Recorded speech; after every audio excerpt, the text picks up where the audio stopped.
What's up, y'all? So this is Angel Aura Divination, and I'm here to give a collective reading. I've taken down all of my previous readings because I wanted to focus on forward movement, and with my own personal journey, I've noticed a lot of a tendency to kind of do things based on what I was getting from other readers and talk about spiritual topics that are kind of repetitive in the spiritual communities online that I've kind of witnessed. And so I've wanted to do a lot of changes when it comes to how I go about doing my own personal readings and how I kind of navigate my own personal path. I've been doing different things in spirituality for years now, and I really would like to kind of reclaim my own space here on YouTube and just in general. So I'm just going to start doing a little bit more of that. So if you really liked any of the other videos before, I'm grateful that you enjoyed them, but I'm sorry I'm not going to be putting them up for public consumption anymore. I want to say thank you to any of my current subscribers who have already kind of stuck with me from the beginning of my time here on YouTube as a tarot reader, which was like July of 2020 or June of 2020, up until now.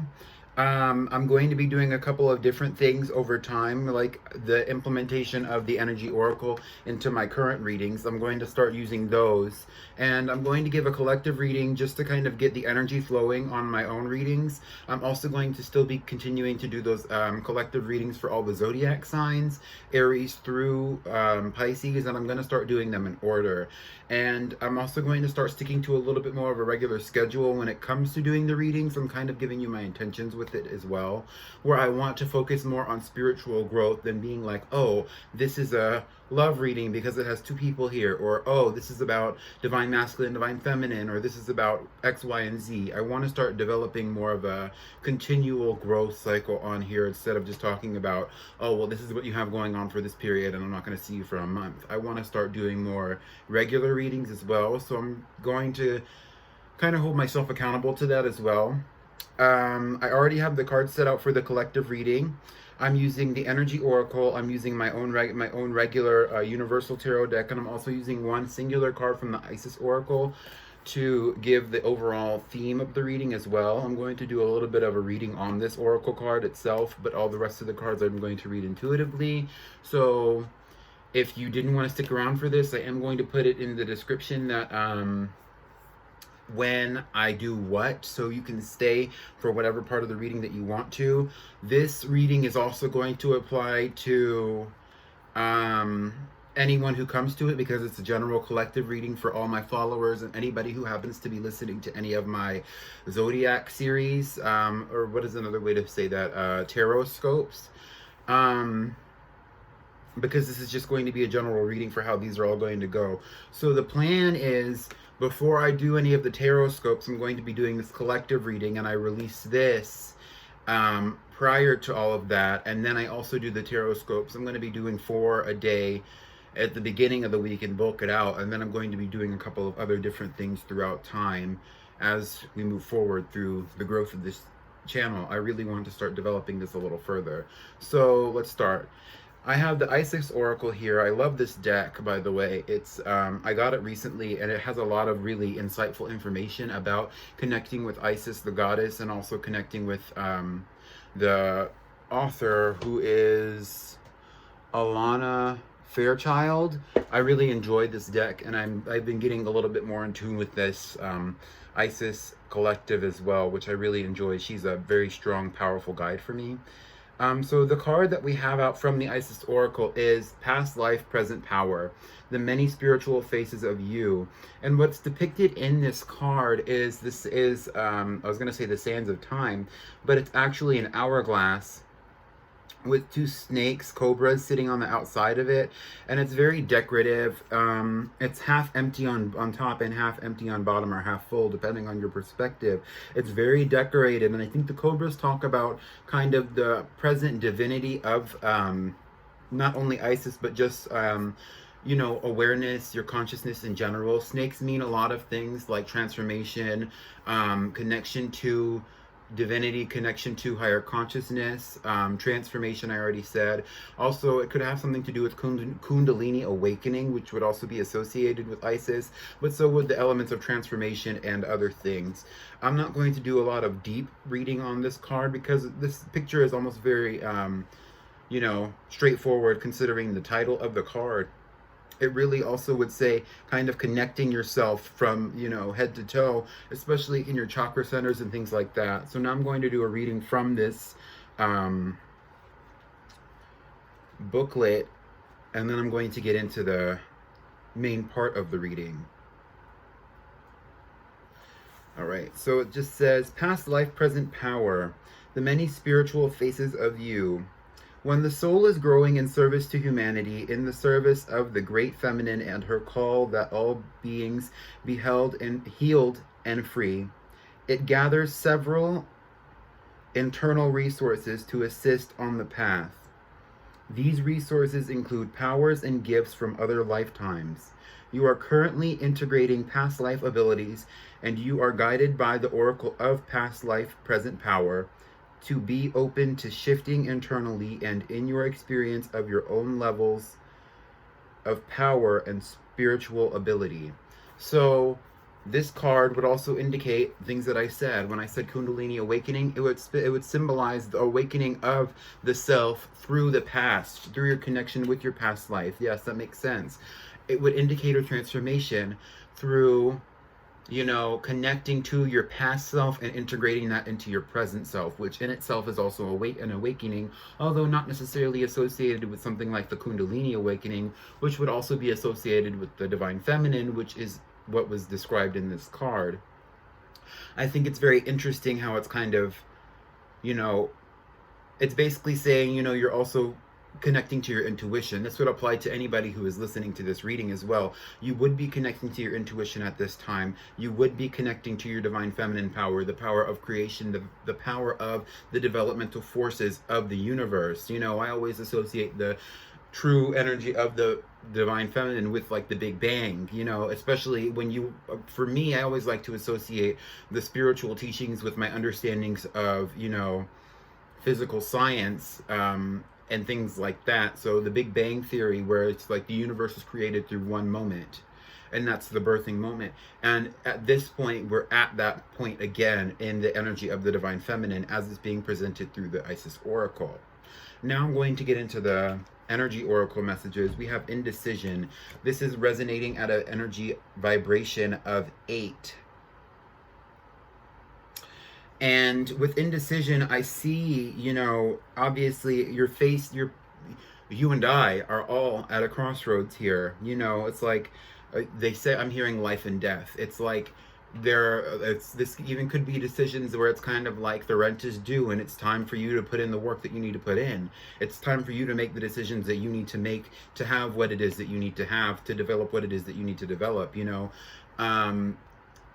There have been times in humanity where people struggle and people have to put in the effort that it's make or break time. That's what they're saying. And this is what indecision is really about. I'm being told to focus on the tree here. And the tree is about development as well. And even understanding that making decisions based off of intuition, based off of necessity, is going to change you. Because when you're faced with adversity, or you're faced with can I go this way or can I go this way, understanding that at some point some of the decisions you make throughout the day you can't go back on. It's like once you woke up in the morning and you decided that you were going to eat oatmeal instead of pancakes, at that point it's not like you can go back after you eat your bowl of oatmeal and then eat the pancakes, because you're going to be too full. And it's that on a much more higher level.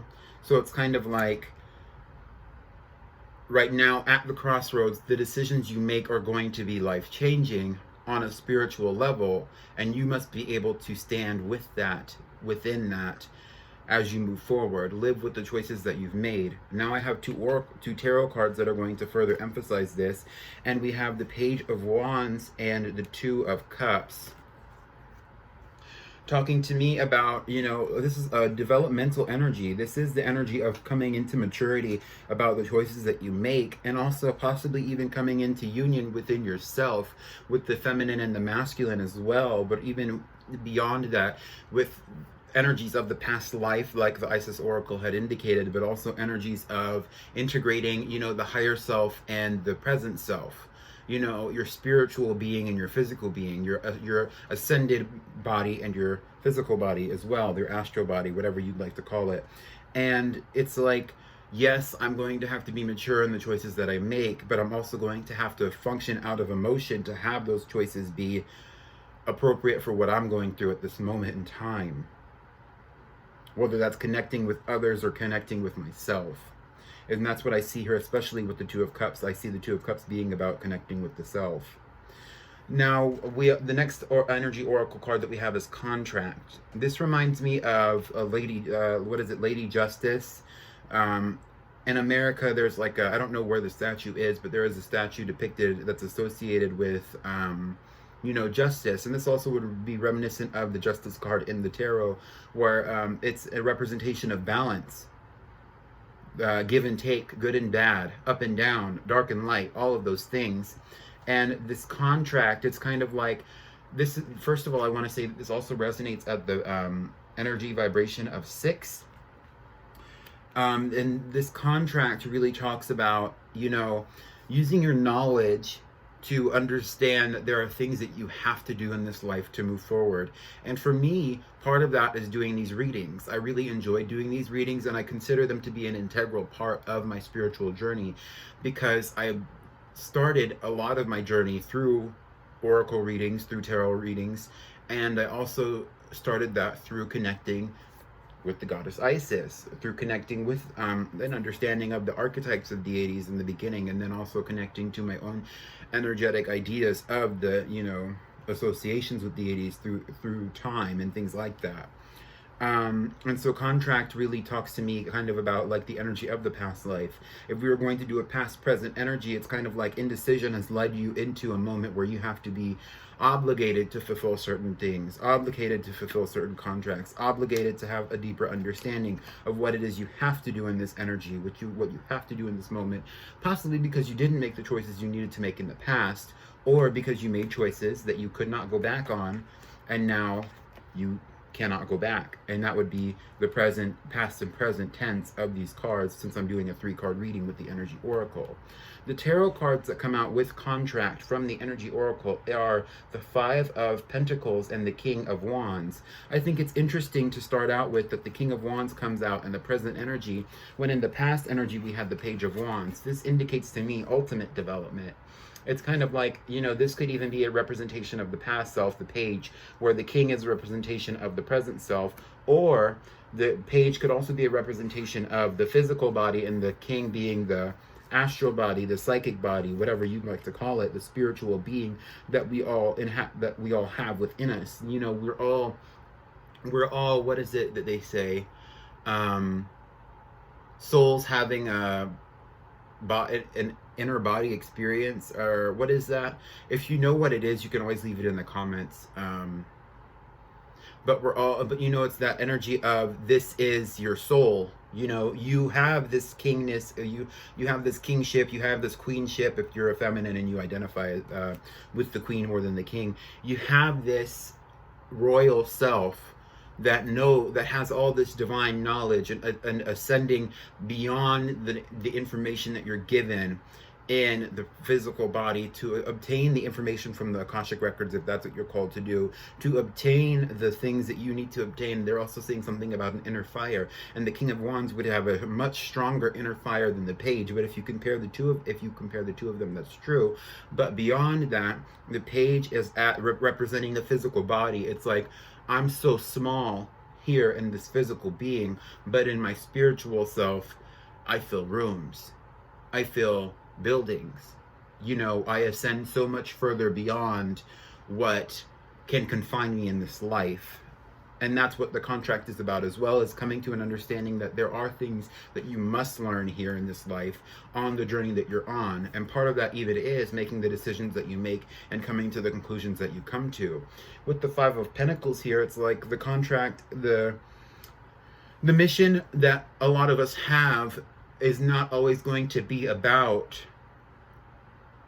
what we physically have, materials. That's the first thing. But it's also not always going to be about relationships, where in the indecision was, it could have had to do with relationships in the past, you know. And I even mentioned in the beginning how I didn't really want to always do love readings. I did want to talk more about like spiritual consciousness, channeling, and things like that. And with the Five of Pentacles, you know, it's almost saying that this is a departure from some of that, those, you know, that focus on the emotional, focus on the romantic, focus on things that are not necessarily always in the best interest of the collective as we are trying to ascend past our present awareness. The Five of Pentacles also is an indication possibly of a departure from, you know, a particular group or societal function, because there's an understanding in the Five of Pentacles that they're stepping outside of a church with a stained glass window behind them. And that is part of it as well. Because personally, I know that I've said I don't really like talking about the same spiritual concepts that everybody else is talking about in the communities on YouTube or any other social platform that I am a part of, or that I take witness of in different, you know, circumstances.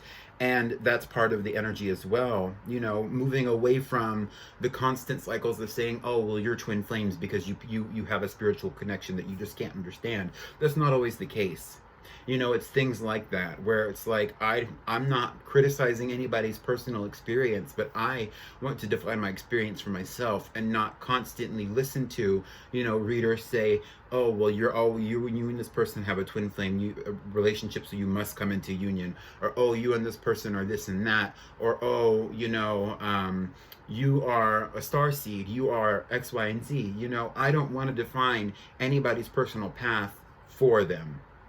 I would like to help you on your path, but I am not going to be the person who's like, you're a starseed, you're a witch, you're a spiritualist, you're a, what is the word? You know, you're going on your own shamanic path, you know, is ultimately what I'm saying here. And so with the next energy oracle card that we have the Garden and the Gate.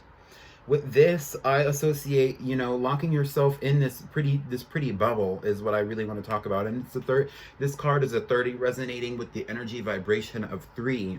You know, this to me kind of talks about hiding yourself away in this pretty paradise, you know, because in the garden and the gate, the girl is behind the gate in the garden.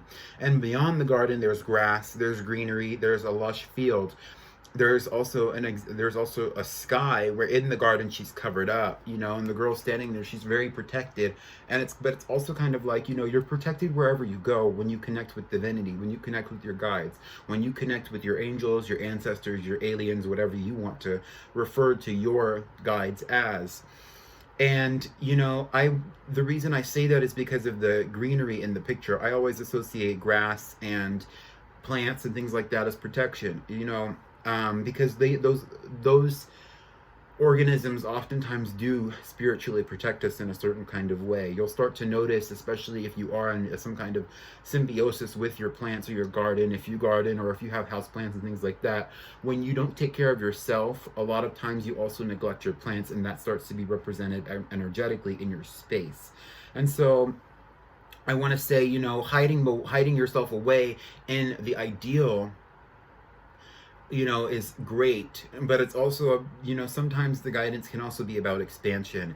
And that's really what the future energy is about expanding beyond the ideals of what is pretty, expanding beyond the ideals of what is supposed to feel good, expanding beyond the ideals of what you think your guides are saying or who you think your guides are, and really understanding, you know, my Akashic records are not the same as everyone else's, even if we do the same things or we believe the same things in this physical body.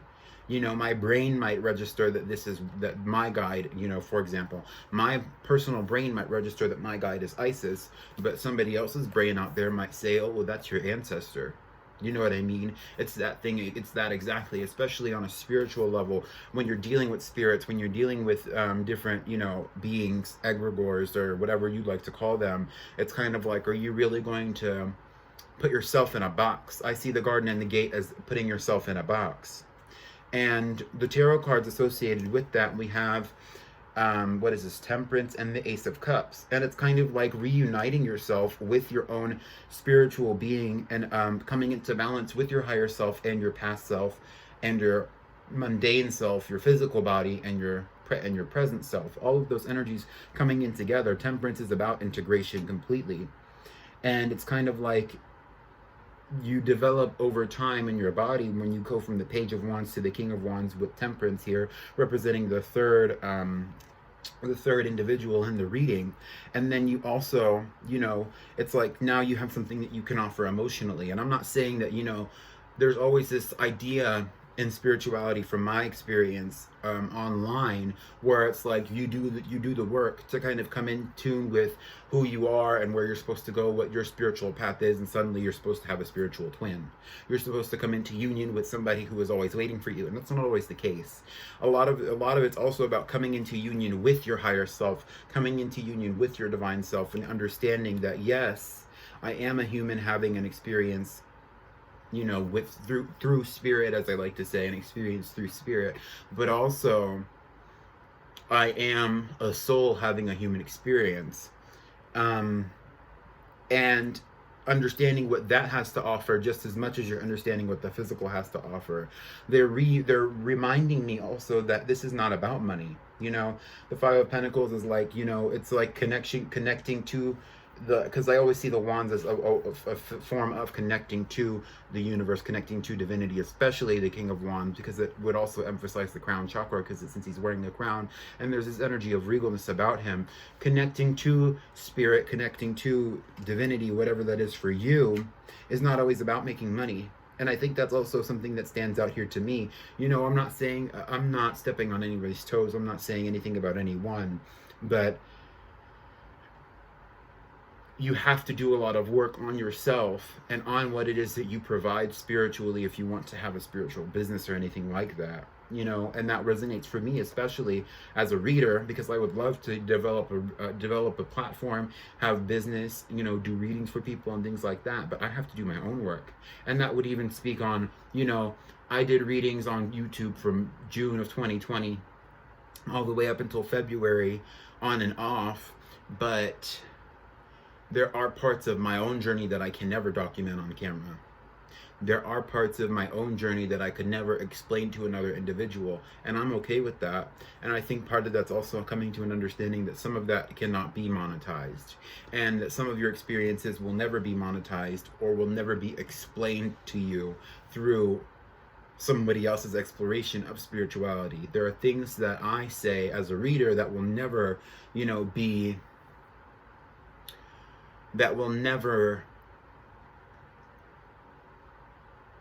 understood by you, because what's going on in my brain and what I'm understanding when I'm channeling through these readings and things like that is way different than what you might understand through your own resonation, or your own resonating with my energy. You know what I mean? And that kind of leads me into the last card. We have the fifth chakra, Archangel Gabriel. The fifth chakra is the throat chakra. This is a 39, resonating with the vibration of 12, resonating with the vibration of 3, which we also had with the garden and the gate, 30. This is the bottom of the deck energy, and I did pull 2 cards to explain this a little further. I'm going to speak about this as well. Archangel Gabriel is one of the archangels that comes in through the tarot as well, through judgment.